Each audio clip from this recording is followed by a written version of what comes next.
Friends, हम लोग previous video में क्वेश्चन नंबर 2 का 3 तक देखे थे, है ना। क्वेश्चन नंबर 2 का 3 तक देख लिए थे। ये वाला क्वेश्चन नंबर 2 का 3 तक देख लिए थे। बी का 4 में हम लोग चेक नहीं कर पाए थे, है ना, लाइट चली गई थी इस वजह से।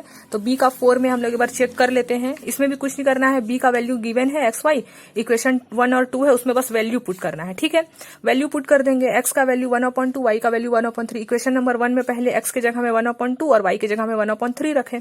अब सॉल्व कर देंगे। 2 1 जा 2, नीचे में 2 का 2, 5 1 जा 5, नीचे में 3 का 3, क्योंकि इसका डिनोमिनेटर कुछ भी नहीं है। 1 होगा तो 2 1 जा तो 2 ही होगा, 3 1 जा तो 3 ही होगा। अब देखो 2 और 3 का एलसीएम 6 आएगा। 2 को 2 से डिवाइड करेंगे तो 3, 3 इंटू 2 6 आएगा। फिर से वैसे 3 को 6 से डिवाइड करेंगे तो 2 आएगा, और उसको 5 से मल्टीप्लाई करेंगे तो 10।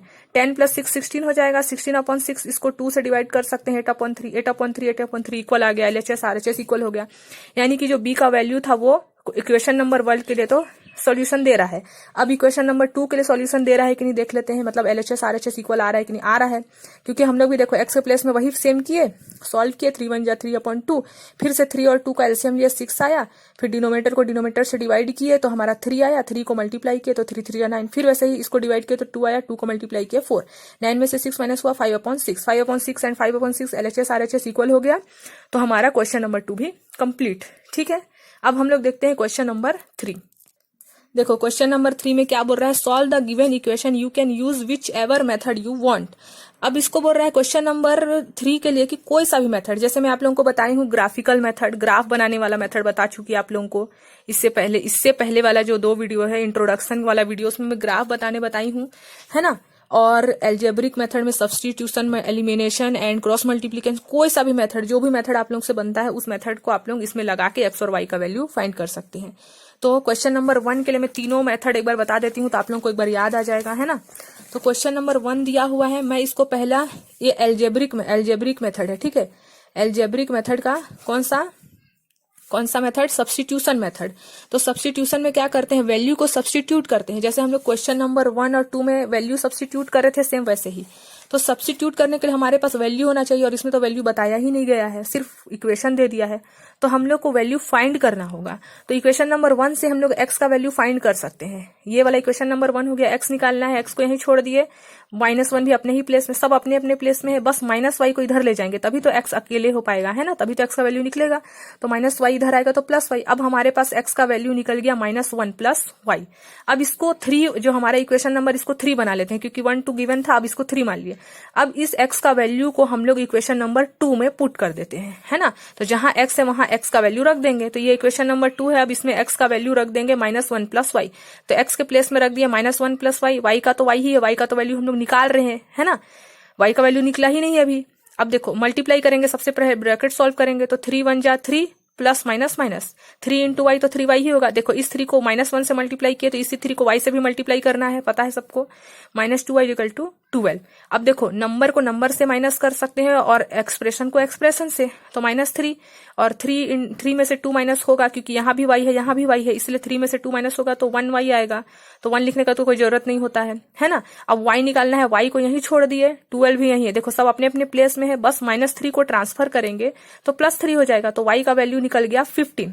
देखो y का वैल्यू तो निकल गया, अब x का वैल्यू भी निकाल लेंगे, क्योंकि x का वैल्यू -1 + y थोड़ी होगा। x का वैल्यू, जैसे y का वैल्यू नंबर आया 15, वैसे ही x का वैल्यू कोई नंबर आना चाहिए। तो x का वैल्यू -1 + y में 15 को पुट कर देंगे। तो y का वैल्यू जो 15 है वो उसको इक्वेशन नंबर 3 में पुट कर दिए।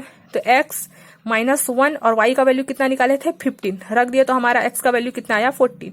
तो x का वैल्यू 14 ले आया और y का वैल्यू 15। कौन सा मेथड से बनाए हम लोग, सब्स्टिट्यूशन मेथड से। सब्स्टिट्यूशन मेथड में क्या किए, x का वैल्यू निकाले। अगर मैं x का निकाली हूँ, आप लोग चाहो तो y का भी यहाँ से निकाल सकते थे। जैसे इसी इक्वेशन से y का वैल्यू भी निकाल सकते हो। -y यही छोड़ दिए, -1 भी देखो, -y अपने प्लेस में है, -1 अपने प्लेस में है, x को इधर भेज देंगे तो -x हो जाएगा। तो अब आप लोग क्या करोगे, जहां पास y है वहां पास -1 - x रखोगे। ठीक है, तो सब्स्टिट्यूशन में आप लोग या तो x का वैल्यू को सब्स्टिट्यूट कर दो या तो y का वैल्यू को। तो सब्स्टिट्यूशन मेथड समझ में आ गया, नहीं समझ में आया है तो इसी को फिर से बैक करके दोबारा देखो तो फिर से समझ में आ जाएगा। बहुत इंपॉर्टेंट मेथड है, अगर यही आप लोग से नहीं बनेगा तो आप लोग x और y का वैल्यू कभी फाइंड नहीं कर पाओगे। ठीक है, अब इसी क्वेश्चन का एक मेथड और है। इसी क्वेश्चन को मैं एक मेथड एलिमिनेशन से बता देती हूँ। ठीक है, तो एलिमिनेशन मेथड में हम लोग क्या करते हैं, एलिमिनेट करते हैं, है ना। तो देखो ये क्वेश्चन जो हमारा इसको बनाए हैं, यही सेम क्वेश्चन को मैं एलिमिनेशन मेथड से बता रही हूँ। एलिमिनेशन में एलिमिनेट करना रहता है, जैसे एक बार एक्स को एलिमिनेट कर दो, एक बार वाई को एलिमिनेट कर दो, ऐसे। तो हम लोग इसमें क्या करते हैं, इक्वेशन नंबर 1 में जो नीचे वाला फर्स्ट नंबर रहता है उससे मल्टीप्लाई करते हैं, और इक्वेशन नंबर 2 में जो ऊपर वाले का फर्स्ट नंबर है उससे मल्टीप्लाई करते हैं। तो इक्वेशन नंबर 1 में हम लोग मल्टीप्लाई करेंगे इसका इक्वेशन नंबर 2 का फर्स्ट नंबर 3 से, और इक्वेशन नंबर 2 में मल्टीप्लाई करेंगे इक्वेशन नंबर 1 के फर्स्ट नंबर 1, यहाँ कुछ नहीं है तो 1 है, यानी कि इक्वेशन नंबर 2 में मल्टीप्लाई करेंगे 1 का, देखो इक्वेशन नंबर 1 है उसमें मल्टीप्लाई किए 3 का, और इक्वेशन नंबर 2 है उसमें मल्टीप्लाई किए 1 का, ठीक है। बस अपोजिट, इसमें इसका मल्टीप्लिकेशन, इसमें इसका मल्टीप्लिकेशन। तो देखो इक्वेशन नंबर 1 में हम लोग 3 का मल्टीप्लाई किए बोथ साइड, इधर भी इक्वल के इस LHS साइड भी और RHS साइड भी। तो x minus y is equal to -1 को लिख लिया और ब्रैकेट लगा दी, क्योंकि बोथ साइड हम लोग को 3 का मल्टीप्लिकेशन करना है। मल्टीप्लाई किए 3 into x 3x, 3 into y 3y is equal to और 3 इंटू 1 -3, प्लस माइनस माइनस होकर -3। ये इक्वेशन ए मान लेते हैं, या फिर इक्वेशन 3 भी बोल सकते हैं, मैं ए और बी दे दी हूँ, ठीक है। अब इक्वेशन नंबर 2 में हम लोग 1 का मल्टीप्लाई किए हैं, तो 1 का मल्टीप्लाई करेंगे तो वही आएगा 3x into 1 3x, 2y into y 2y is equal to 12 into 1 12, ठीक है, सॉरी 12। अब इक्वेशन नंबर ए और बी को हम लोग सब देखो, इसको ऐसे हम लोग इसलिए किए मल्टीप्लाई, ताकि जो दो वैल्यू है वो क्या हो जाए, सेम हो जाए। सेम होगा तभी तो हम लोग कट करके इसका एलिमिनेट कर पाएंगे, है ना। तो इक्वेशन नंबर ए और बी को सब्ट्रैक्ट किए। सब्ट्रैक्शन में क्या होता है, जो नीचे वाला वैल्यू का साइन रहता है उसको चेंज करते हैं। तो यहाँ प्लस है तो यहाँ माइनस हो जाएगा, यहाँ माइनस है तो यहाँ प्लस हो जाएगा, और यहाँ भी प्लस है ना, कुछ नहीं है तो उसका माइनस हो गया। तो 3x और 3x दोनों सेम है, और माइनस अलग अलग, सॉरी साइन अलग अलग है। ऊपर वाले का प्लस है और इसको हम लोग चेंज करके माइनस कर दिए हैं सब्ट्रैक्शन में। तो 3x में 3x माइनस होगा तो 0। देखो x एलिमिनेट हो गया, एलिमिनेशन मेथड में x एलिमिनेट हो गया। अब बचा है -3y, -2y का तो हम लोग माइनस को हटा के प्लस कर दिए ना, एडिशन में सॉरी सब्ट्रैक्शन में साइन चेंज होता है। तो -3 और +2 क्या होगा, -1 होगा, -1y, और इसमें भी माइनस माइनस प्लस होगा, इसलिए 13 + 12 15। माइनस से माइनस कैंसिल हो गया तो y का वैल्यू क्या आ गया, 15। अब y का वैल्यू मिल गया है तो हम लोग y का वैल्यू इक्वेशन नंबर 1 या फिर 2 किसी में भी रख सकते हैं। तो y का वैल्यू रख देते हैं मान लो इक्वेशन 1 में ही, तो x minus y equal to -1। x minus y का वैल्यू कितना निकाले हैं, 15, तो 15 रख दिए y के प्लेस में, तो x का वैल्यू निकल जाएगा। तो -1 का -1, -15 इधर आके +15 हो जाएगा, तो x का वैल्यू कितना आएगा, 14, ठीक है। देखो सब अपने अपने प्लेस में ही है, x अपने प्लेस में है, -1 अपने प्लेस में है, बस -15 को हम लोग ट्रांसफर किए हैं तो +15 हो गया। तो x का वैल्यू 14 आया और y का वैल्यू 15। मैं इसी क्वेश्चन को देखो, इसमें भी हमारा x का वैल्यू 14 और y का वैल्यू 15 आया, कौन से मेथड से, सब्स्टिट्यूशन मेथड से। फिर इसी क्वेश्चन को मैं एलिमिनेशन मेथड से बनाई तो भी x का वैल्यू 15 आया, देखो x का वैल्यू 15 आया और y का वैल्यू 14। अब सब्स्टिट्यूशन और एलिमिनेशन हो गया। अब इसी का एक और मेथड होता है क्रॉस मल्टीप्लीकेशन। तो क्रॉस मल्टीप्लीकेशन मेथड भी देख लेते हैं इसी क्वेश्चन का। तो क्रॉस मल्टीप्लीकेशन मेथड में लिख लिए, क्रॉस मल्टीप्लीकेशन में बस ये करना रहता है कि हम लोग को इधर 0 नहीं रहना चाहिए, इधर मतलब 0 रहना चाहिए, ठीक है। जैसे इसमें हम लोग कोई भी चेंजेस नहीं किए थे। अब हम लोग इसका फॉर्मूला किस टाइप का रहता है, a1x + b1y + c equal to 0। तो इस फॉर्म में लाने के लिए हम लोग माइनस, देखो ये a1 है, ये b1 है और ये c1 है, इसलिए हम लोग को इसमें लाने के लिए इसको अंदर भेजना पड़ेगा LHS साइड, तो इधर 0 बचेगा ना। तो वही कुछ नहीं किया, देखो x माइनस वाई, -1 को अंदर ले गए तो प्लस हो गया, बचा क्या, 0। इस फॉर्मेट में आ गया। सेम वैसे ही इक्वेशन नंबर 2 को भी इसी फॉर्मेट में करेंगे, a2x + b2y + c equal to 0। इसको c1 इसको c2 दे दिए, तो इसमें भी 12 c2 है, उसको अंदर भेज देंगे तो प्लस है तो माइनस हो जाएगा। तो अब हम लोग को इक्वेशन 1 और इक्वेशन 2 मिल गया। इसके लिए हम लोग को बस ये करना है कि a1 b1 c1 a2 b2 ct का वैल्यू लिख देना है। तो a1 का वैल्यू 1 है, b1 का वैल्यू -1 है, कुछ भी नहीं है तो -1 है ना, साइन को भी लिखना है, और c1 का वैल्यू क्या है, 1 है। फिर a2 का वैल्यू 3, b2 का वैल्यू -2 और c2 का वैल्यू -1, सब वैल्यू को लिख दी हूँ। ये है हमारा फॉर्मूला, ये वाला x का वैल्यू, y का वैल्यू और 1 का वैल्यू। इसी फॉर्मूला में हम लोग को बस a1 देखो b1 मल्टीप्लाई, ये मल्टीप्लाई है, ठीक है, b1 c2 - c1 b2, इस फॉर्मूला में हम लोग को वैल्यू पुट करना है। तो देखो x का वैल्यू निकालना है अगर, तो मैं क्या करना है, x का वैल्यू निकालना है तो x को ढक देंगे और क्रॉस मल्टीप्लाई कर देंगे। x निकालना है तो x को छुपा के क्रॉस मल्टीप्लाई, y निकालना है तो y को छुपा के क्रॉस मल्टीप्लाई, और 1 निकालना है इस साइड वाला तो इसको छुपा के इसको मल्टीप्लाई। तो हम लोग को x को निकालना है तो इसको छुपा दिए और इसको मल्टीप्लाई किए, -1 को मल्टीप्लाई किए -12 से, देखो -1 को -12 से मल्टीप्लाई किए, और फिर बीच में माइनस का साइन रहेगा ही, फिर +1 को -2 से मल्टीप्लाई किए, तो देखो 1 को -2 से, अब y का है तो y को छुपा देंगे। अब देखो 1 को मल्टीप्लाई करेंगे, y को छुपा दिया तो ये 1 को मल्टीप्लाई करेंगे 3 से, ठीक है, फिर बीच में माइनस का साइन, फिर 1 को मल्टीप्लाई करेंगे -12 से। इससे क्या आप लोगों को फॉर्मूला याद करना नहीं पड़ेगा, अगर फॉर्मूला याद कर लेते हो तो और अच्छी बात है, डायरेक्ट बस वैल्यू देख देख के रखना रहेगा। और 1 निकालना है तो 1 को छुपा देंगे और इसको मल्टीप्लाई करेंगे, 1 को मल्टीप्लाई करेंगे -2 से, क्रॉस मल्टीप्लाई हुआ ना, फिर बीच में माइनस का साइन हमेशा रहेगा ही, और -1 को मल्टीप्लाई करेंगे 3 से, क्रॉस मल्टीप्लाई हो गया। अब कुछ नहीं करना है, अब सॉल्व करना है, तो माइनस माइनस प्लस होता है, 12 1 जा 12, फिर माइनस माइनस प्लस होता है, 2 1 जा 2, अब इधर आ गए 3 1 जा 3, माइनस माइनस प्लस 12, 12 1 जा 12, फिर -2 इंटू -2 इंटू 1 -2, और माइनस माइनस प्लस 3 1 जा 3। अब इसको सॉल्व करेंगे, 12 + 2 14, y देखो x y और 1 को कुछ नहीं कर रहे हैं, वो अपना लिखाते जाएगा। 13 + 3 12 + 3 15, और 3 में से 2 माइनस किए तो 1। अब हम लोग को कंपेयर करना है, हम लोग को x और y का वैल्यू चाहिए, तो एक बार इसको कंपेयर करेंगे इससे और एक बार इसको कंपेयर करेंगे इससे। तो x/14 को 1/1 से कंपेयर करें, क्रॉस मल्टीप्लाई किए तो x 1 जा x, 14 1 जा 14, x का वैल्यू 14 आया। देखो सब्स्टिट्यूशन मेथड में भी x का वैल्यू हम लोग क्या लाए थे 14, एलिमिनेशन में भी x का वैल्यू 14, और क्रॉस मल्टीप्लीकेशन मेथड में भी x का वैल्यू 14। अब y के लिए y को कंपेयर करेंगे इससे, तो क्रॉस मल्टीप्लाई किए, y 1 जा y, 15 1 जा 15। तो देखो सब्स्टिट्यूशन में भी y का वैल्यू 15 था, एलिमिनेशन में भी y का वैल्यू 15 था, और क्रॉस मल्टीप्लिकेशन में भी y का वैल्यू 15। ये फॉर्मूला याद कर लो, या तो फिर मैं छुपाने वाला जो बताई वो कर लो, ठीक है। तो हमारा एक ही क्वेश्चन को हम लोग तीनों मेथड से बना सकते हैं। अब जो भी मेथड आप लोगों को इजी लग रहा है आप लोग उस मेथड से बना सकते हो, क्योंकि यहाँ कहीं भी नहीं लिखा है कि इसी मेथड से बनाना है, लिख दिया है you can which ever method you want. जो भी मेथड आप लोगों को आता है उससे आप लोग दोनों इक्वेशन से x और y का वैल्यू फाइंड करो। चाहे आप लोग ग्राफिकल मेथड अगर आता है तो ग्राफ से भी आप लोग प्रूफ कर सकते हो, ठीक है। जरूरी नहीं है कि आप लोगों को सब्स्टिट्यूशन से ही बनाना है, एलिमिनेशन आप लोगों की मर्जी, बस x और y का वैल्यू फाइंड करना है। मैं आप लोगों को तीनों ही मेथड समझा दी हूँ, ठीक है। तो अब देख लेते हैं क्वेश्चन नंबर 1 तो देख लिए तीनों मेथड से, अब क्वेश्चन नंबर 2 देख लेते हैं। तो क्वेश्चन नंबर 2 क्वेश्चन रहा x - 2y = 5, 2x - 4y = 6। अब इसको सॉल्व करना है, x और y का वैल्यू निकालना है। तो मैं इसको सब्स्टिट्यूशन मेथड से बनाई हूँ। सब्स्टिट्यूशन में क्या करते हैं कि इक्वेशन 1 और 2 किसी में से भी x या फिर y का वैल्यू निकालना है। तो मैं इक्वेशन नंबर 1 से x का वैल्यू निकाल ली हूँ, x अपने प्लेस में है, 5 भी अपने प्लेस में है, -2y को ट्रांसफर किए तो +2y हो गया। इसको मैं इक्वेशन नंबर a मान ली। अब इसको सब्स्टिट्यूट कर देंगे इक्वेशन नंबर 2 में, तो जहां भी x है वहां 5 + 2y पुट करेंगे। x का वैल्यू 5 + 2 है वो पुट कर दिए इक्वेशन नंबर 2 में, तो x का वैल्यू कितना है 5 + 2y रख दिए, -4y = 6 से अब सेम है, बस x के जगह में ये रखे और कुछ भी नहीं किए हैं। अब मल्टीप्लाई 5 2 जा 10, 2 2 जा 4y, देखो एक बार इसको इससे मल्टीप्लाई किया एक बार इससे, तो 5 2 जा 10, 2 2 जा 4y, -4y = 6 आया, ठीक है। अब 4y से तो 4y कैंसिल हो जाएगा, तो यहाँ हमारा 10 = 6 आया। यहाँ तो y का वैल्यू हम लोग को मिला ही नहीं, हम लोग का मेन मोटिव क्या था, निकालना क्या था, y का वैल्यू। यहाँ तो हमारा ना x मिला ना y मिला, कुछ भी नहीं मिला, बस 10 = 6 हो गया, जबकि हमको निकालना है x और y का वैल्यू, और यहाँ तो कुछ भी नहीं है, कोई एक्सप्रेशन ही नहीं है। तो हम लोग इसको बोलेंगे therefore equation has no solution, क्योंकि जब हम लोग इसका ग्राफ बनाएंगे तो ये नो सॉल्यूशन बनेगा, ठीक है। हम लोग मैं बता चुकी हूँ ग्राफ में नो सॉल्यूशन।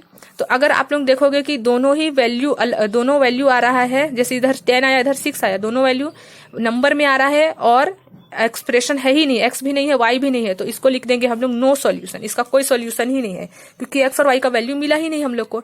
यहाँ से या तो हम लोग y का वैल्यू मिलता तो हम लोग यहाँ x में पुट कर देते ना, तो x का वैल्यू मिल जाता। अब इसी का एलिमिनेशन मेथड से भी बनाओगे तो यही आएगा, और क्रॉस मल्टीप्लिकेशन से भी बनाओगे तो यही आएगा। तो आप लोग इसका एलिमिनेशन और क्रॉस मल्टीप्लिकेशन भी बनाओगे, ठीक है, ताकि आप लोगों को अच्छे से समझ में आ जाए। अब देख लेते हैं क्वेश्चन नंबर 2। तो मैंने 2 बता दी, अब क्वेश्चन नंबर 3 बताना है। x + y = 6, x = y + 2, ठीक है। तो देखो यहाँ पास लिखा है x + y = 6 इक्वेशन नंबर 1, और x = y + 2 है ना, तो इसको पहले अरेंज कर लेंगे। जैसे x + y है वैसे y को इधर ले आएंगे, तो x यहाँ प्लस में था तो माइनस हो जाएगा, तो x - y = 2। इक्वेशन नंबर 1 और इक्वेशन नंबर 2 ये बन गया, इसी को कन्वर्ट कर दिया इसमें। अब इसको मैं बताई हूँ आप लोगों को एलिमिनेशन मेथड से, ये सब्स्टिट्यूशन से बताई थी, एक एलिमिनेशन से बता दे रही हूँ। एलिमिनेशन में क्या करते हैं, इक्वेशन नंबर 1 का जो फर्स्ट नंबर रहता है उसको 2 से मल्टीप्लाई करते हैं, 2 इक्वेशन से, और इक्वेशन नंबर 2 का जो फर्स्ट नंबर रहता है उसको 1 से मल्टीप्लाई करते हैं। तो दोनों में ही कुछ नहीं है तो 1 1 है।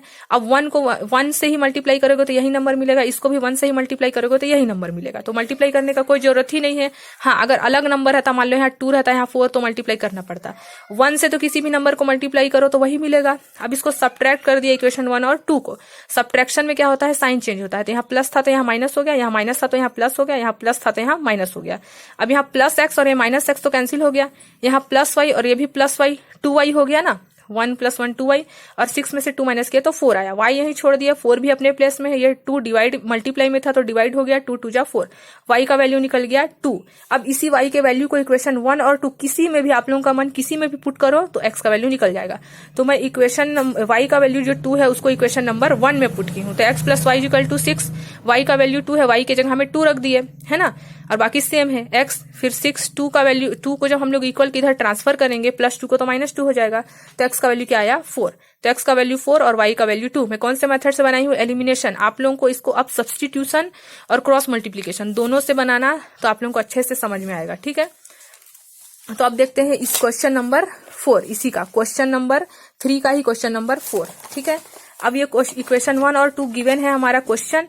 अब इसको हम लोग बना रहे हैं कौन से मेथड से, कोई से भी मेथड से। मैं इसको बना रही हूँ सब्स्टिट्यूशन मेथड से। देखो सब्स्टिट्यूशन मेथड क्यों बोली, क्योंकि मैं यहाँ x का वैल्यू फाइंड की हूँ और इक्वेशन नंबर 2 में पुट की हूँ। तो इक्वेशन नंबर 1 से x का वैल्यू फाइंड करना है, इक्वेशन नंबर 1 से x का वैल्यू। तो x को यहीं छोड़ दिए, 5 को इधर ट्रांसफर करे हैं बस, और कुछ नहीं किया। तो x का वैल्यू मिल गया -1 + 8y = 5। अब इसको इक्वेशन नंबर a मान लिया। अब x का वैल्यू को इक्वेशन नंबर 2 में पुट करना है। सब्स्टिट्यूशन में ऐसे ही करते हैं, इक्वेशन नंबर 1 से x का वैल्यू निकालते हैं और इक्वेशन नंबर 2 में x का वैल्यू पुट करते हैं। तो जहां भी x है, यही x है, यहाँ रख दिया x का वैल्यू -1। देखो x का वैल्यू क्या है, -1 + 8y = 5, उसको रखे हैं बस और कुछ नहीं किया है। देखो 24y/5 वही है। अब देखो मल्टीप्लाई कर देंगे, 3 × -1 -3 प्लस इंटू प्लस प्लस और 3 × 8 24y। अब ये जो डिवाइड में 5 है, ये 5 3 के लिए भी है और ये 5 24 के लिए, तो हम लोग अलग अलग लिख सकते हैं। -3/5 + 24y/5 अलग अलग लिख सकते हैं ना, क्योंकि ये 5 इससे भी डिवाइड करना है, ये 5 इससे भी डिवाइड करना है। अब देखो सब अलग अलग कर लिए। अब यहाँ देखिए हम लोग -3/5 और यहाँ +3/5, तो दोनों सेम नंबर है और साइन चेंज है तो अलग 0 हो जाएगा। अब यहाँ 24y है और यहाँ -24y है, तो ये भी 0 हो जाएगा। तो हमारा तो 0 आया। तो जब भी देखोगे कि 0 के इक्वल आ रहा है तो इसको बोलते हैं इनफाइनाइट सॉल्यूशन, क्योंकि इसका ग्राफ कैसे बनेगा, कोइंसिडेंट बनेगा। मान लो इक्वेशन नंबर 1 का ग्राफ अगर ये x है, ये y है, इक्वेशन नंबर 1 का ग्राफ अगर ऐसे जा रहा है तो इक्वेशन नंबर 2 का ग्राफ इसी के ऊपर कोइंसिडेंट करेगा। तो इसको मैं पढ़ा चुकी हूँ इंट्रोडक्शन वीडियो में। इसको बोलते हैं इनफाइनाइट सॉल्यूशन। जब 0 = 0 आएगा तो क्या बोलते हैं, इनफाइनाइट सॉल्यूशन। कोई भी नंबर 0 के इक्वल आता है तो उसको बोलेंगे इनफाइनाइट सॉल्यूशन। इसमें x और y का वैल्यू मिलेगा ही नहीं। हम लोग को यहाँ या तो y और या तो x का मिलता वैल्यू, तभी तो हम लोग उसको पुट कर पाते हैं ना। तो हम लोग को यहाँ मिला ही नहीं। अब देख लेते हैं क्वेश्चन नंबर 5, इसी का क्वेश्चन नंबर 5, ठीक है। 5 का मैं कौन से मेथड से बनाई हूँ, देखो यहाँ x का वैल्यू निकाली हूँ और पुट की हूँ। ये भी सब्स्टिट्यूशन मेथड है। कौन सा मेथड है ये, सब्स्टिट्यूशन मेथड। क्वेश्चन नंबर 1 से मैं x का वैल्यू निकाली हूँ, 1 को लिख ली। x का वैल्यू कैसे निकाले हैं, x को यहीं छोड़ दिए, 3 को इधर भेज दिए तो डिवाइड में हो जाएगा, मल्टीप्लाई में था। अब x का वैल्यू निकला, इक्वेशन नंबर 1 से x का वैल्यू निकालते हैं और इक्वेशन नंबर 2 में x का वैल्यू पुट करते हैं। तो x का वैल्यू पुट कर दिए, x का वैल्यू यहाँ रख दिए। क्या था x का वैल्यू, 1 + 4y = 3 -8/3। अब सेम है, अब बस मल्टीप्लाई करेंगे, 2 1 जा 2 plus into plus plus 2 × 4 8y, है ना। अब 3 इसके लिए भी डिवाइड है, 3 इसके लिए भी डिवाइड है, तो अलग अलग कर लिए। 2/3 प्लस 8y/3। अब देखो 8y दोनों सेम है और साइन चेंज है तो माइनस हो गया। क्या बचा, 2/3 + 5 बचा। अब देखो यहाँ तो हमारे पास ना y है ना x, कुछ भी नहीं है, तो यानी कि इसका भी कोई सॉल्यूशन ही नहीं बनेगा। तो ये 0 के इक्वल आ रहा है, यानी कि इसका भी नो सॉल्यूशन होगा, ठीक है। देखो जब 0 = 0 होगा तब इनफाइनाइट सॉल्यूशन बनेगा, है ना। और यहाँ पर हमारा क्या आया, 17 = 3 = 0। तो इसका जो ग्राफ बनेगा ना, ये नो सॉल्यूशन कब होता है, जब ग्राफ पैरेलल बने। पैरेलल बनता है यानी कि इक्वेशन नंबर 1 का ग्राफ, इक्वेशन नंबर 1 और इक्वेशन नंबर 2 दोनों का ही ग्राफ पैरेलल जाए, कट होता है, तभी तो हम लोग को आंसर मिलता है x और y का।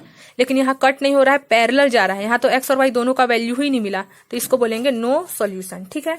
अब इसी का लास्ट नंबर है क्वेश्चन नंबर 6, क्वेश्चन नंबर 3 का क्वेश्चन नंबर 6। तो इसको मैं सब्स्टिट्यूशन मेथड से बताई हूँ। तो हम लोग फर्स्ट इक्वेशन से x का वैल्यू निकालेंगे, x यहीं छोड़ दिए, 8 भी यहीं है, प्लस 2y को ट्रांसफर किया, -2y हो गया। अब इस x का वैल्यू को इक्वेशन नंबर 2 में पुट करेंगे। तो x के प्लेस में क्या रख दिया, 8 - 2y, मल्टीप्लाई किए तो 2 8 जा 16 प्लस माइनस माइनस 2 2 जा 4y, ठीक है। अब यहाँ -4y है, यहाँ +4y है, सेम नंबर है और साइन चेंज है तो कट हो जाता है, और 16 इजिकल टू 16 जब दोनों ही इक्वल आता है तो इनफाइनाइट सॉल्यूशन होता है। देखो यहाँ पास 0 इजिकल टू 0 आया था, दोनों LHS और RHS इक्वल आया तो इनफाइनाइट सॉल्यूशन। यहाँ भी LHS और RHS इक्वल आया, इनफाइनाइट सॉल्यूशन। और यहाँ भी हम लोग को कहीं भी x और y मिला ही नहीं, है ना। अगर यहाँ से कुछ वैल्यू मिलता तभी तो हम लोग दूसरा वैल्यू निकाल सकते थे, लेकिन हम लोग को कुछ वैल्यू ही नहीं मिला यहाँ पास, तो ये कौन सा सॉल्यूशन हो गया, इनफाइनाइट सॉल्यूशन। अब हम लोग देखेंगे क्वेश्चन नंबर 4। ये क्वेश्चन नंबर 4 जो है same to same question number 3 के टाइप से ही है। इसमें भी क्वेश्चन नंबर 1 और 2 फाइंड करना है। Solve the following system of following for the given variable. इसमें भी हम लोग को सब्सटीट्यूशन, एलिमिनेशन या फिर क्रॉस मल्टीप्लीकेशन, अगर आप लोगों को ये समझ में आया है तो ये बना सकते हैं। अब ये क्वेश्चन नंबर 4 को मैं नेक्स्ट वीडियो में बताऊंगी, तब तक आप लोग इसको ट्राई करो, ठीक है।